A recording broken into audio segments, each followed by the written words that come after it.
I've grown up in Southern California, so I know the roller coasters here like the back of my hand. And today I wanted to look at one of the most exciting parts of every roller coaster, which is the first drop. So looking at Six Flags Magic Mountain, Knott's Berry Farm, and SeaWorld San Diego, we're going to analyze some of the best first drops in Southern California. I would include Disneyland, Universal, or Legoland, but none of their roller coasters have a drop that's good enough to make it in the top 10. Sorry. Let's start things off with some honorable mentions. So at number 13, I have Goliath.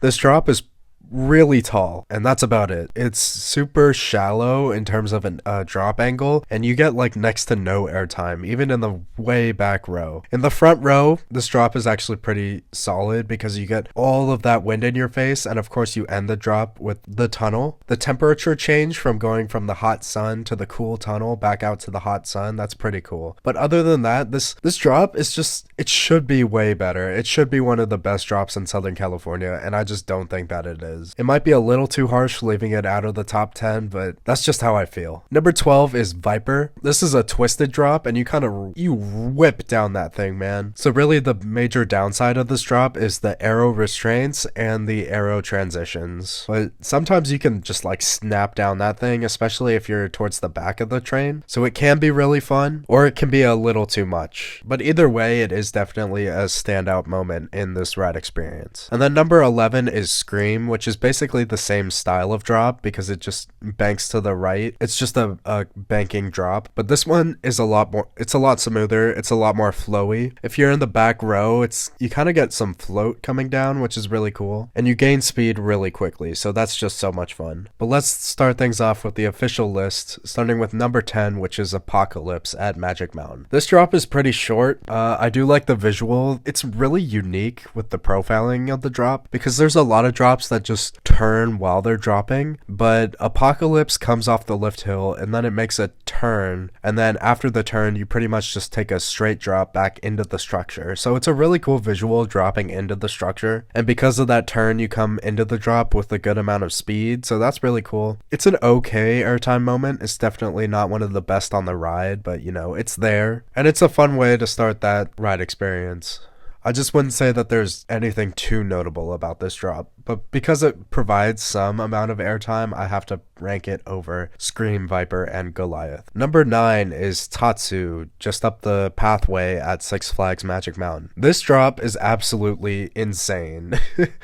If you're in the front row, it feels like you're getting thrown into the layout head first, like literally. It's just so ridiculous. The visuals are absolutely insane. Going up the lift hill on Tatsu is actually pretty terrifying because all you have is that vest holding you in, and you're like 200 feet off the ground. It's a very scary visual, and even as a seasoned roller coaster rider, it gets me. It's scary, dude.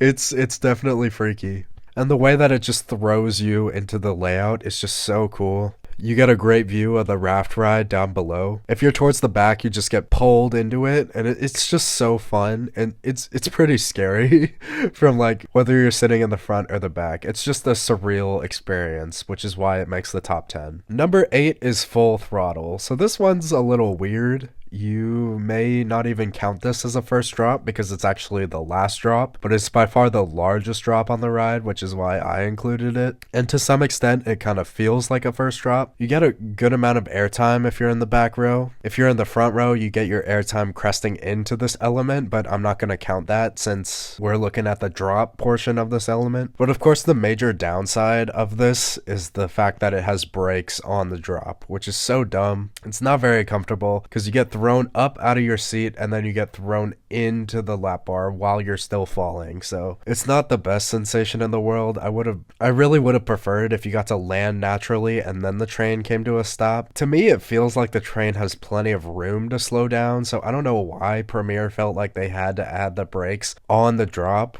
Like, not even on the drop, it's like halfway up the drop. It's like ridiculous. Like, come on, man. But those breaks do make it a unique experience, and I've heard some people make the argument that it actually makes this element crazier because you're being pushed forward while you're out of your seat if you're in the back row. If you're in the front, this is a much more comfortable element. We're finally gonna leave Six Flags Magic Mountain and go all the way down to SeaWorld San Diego with Emperor. This is a B&M dive coaster, so these rides are known for their drops. This one is solid. Obviously the vest restraints kind of limit it, but I mean, the visual being held over that drop is just really impressive. And if you're in the back row and you pull the vest off of your shoulders and like hold it up for a bit, you get some solid floater airtime down this drop. So really, if you want the forces, you go to the back row, and if you want the visuals, you go to the front row. And the front row still gets a decent amount of airtime, just not as much as the back row. So it's a solid drop. After riding Griffin at Busch Gardens Williamsburg, I just can't really compare this to that sensation because Griffin is just so much taller, and you have the freer restraints, so it's just a much crazier dropping experience compared to Emperor at SeaWorld San Diego. So it's like, it's okay. You know, it's not bad, it's solid. It's just nowhere near as good as Griffin, or even SheiKra at Busch Gardens Tampa. Moving on to number 6 is Electric Eel. This is kind of in the same boat as Full Throttle because the main drop on this ride is not really the first drop. It's just something that happens during the layout. But if you just visually look at this attraction, it's clear that there's one main drop, so I count it for this video. Especially when you consider that this drop is just absolutely insane. If you're in the back row, which is my favorite row to experience this element, you get absolutely thrown out of your seat, and then you twist all the way around 180 degrees before you pull out. So it's just an insane element. I remember the first time I rode it, it just absolutely blew me away because I was not expecting it. It's just such a strong drop, and the comfort collars don't bother me as much as they used to. Thank God they replaced them with the thinner comfort collars, because when this ride opened in 2018, it had the bulky comfort collars, which just absolutely ruined the ride experience. So I would have preferred if this ride had no comfort collars, but the thin comfort collars are just miles better than the chunky fat comfort collars. They let you experience this element to its full extent, and it's just absolutely wild. So much happens in just a few seconds. It's just something you have to experience to believe. In the front row, it's not as good, but I'm gonna judge it based on the best experience that this drop offers, which is in the back row.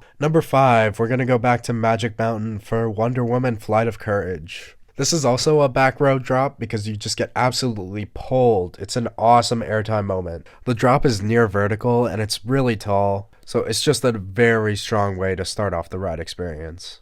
Because the train is so long, in the front row you kind of get lowered down most of the drop, but you do get a pop of floater airtime when you're about halfway down. But this is just a very strong airtime moment. It's so much fun. Really, the only downside is that once again, there are shoulder straps, but I feel like these are even more forgiving than the ones on Electric Eel, so you can really feel the power of the drop. Other than that, you do get a slight rattle in the valley, so that's kind of a downside. Number 4 is Accelerator at Knott's Berry Farm. This drop is absolutely insane. It's 200 feet tall, and it's twisted. Plus, you only have the lap bar, and these lap bars on Accelerator are super free, so it's just a very cool ride experience. It's so much fun. You get great airtime in the back row. The front is more about the visuals, and and the drop can be kind of hard to process if you're in the front row because the launch is just insane. A front row ride on Accelerator is a must do just for that launch, so by the time you reach the top of the drop, you're still kind of processing what just happened. But it's just a very great drop.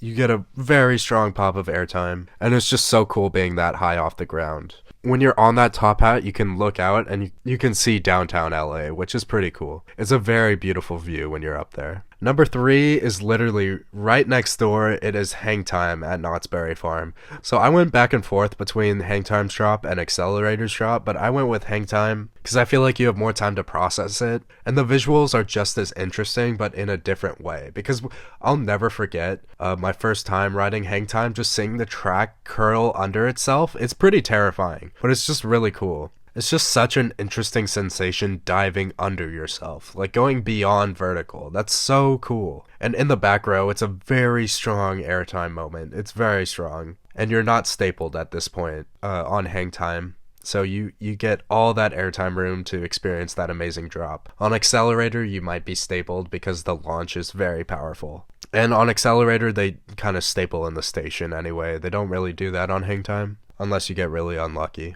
Number 2 is another airtime focused drop. It is Twisted Colossus at Six Flags Magic Mountain. There are actually 2 of these drops since the ride goes around twice, but it's just such a cool element. Once again, this is a back row drop, so you really get that pull from the train and you get that really strong airtime moment. There's a slight twist about halfway down, so that also adds a dynamic to this element.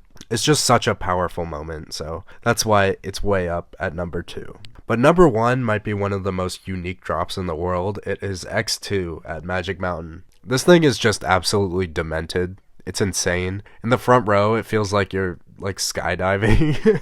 It's just absolutely ridiculous. And then it flips you upside down while you're dropping. It's just, there's nothing else like X2. It's just ridiculous. In the back row, you can see people twisting upside down before you do it, so that's really cool. It's just whatever angle you choose to look at this drop, it's just absolutely insane. I can just be so nervous, like during that pre-drop, I'm like, holy cow, we're about to do this. And then it starts twisting you, and it slowly reveals like how far you're gonna fall, and it shows you that going face down. So it's just ridiculous. It's insane. And as much as I like airtime focused drops, I have to put X2 at number 1. It's just absolute insanity. When we talked about Tatsu earlier, it felt like that ride throws you into the layout head first. X2 throws you face first. So I feel like both of those drops are really complement each other because they're insane in different ways. And obviously, Magic Mountain has its fair share of airtime focused drops with Twisted Colossus and Wonder Woman. So yeah, that's how I rank the first drops in Southern California. Do you agree with me? Do you disagree with me? Please let me know. In the comments below, please like, comment, and subscribe, and I will catch you later.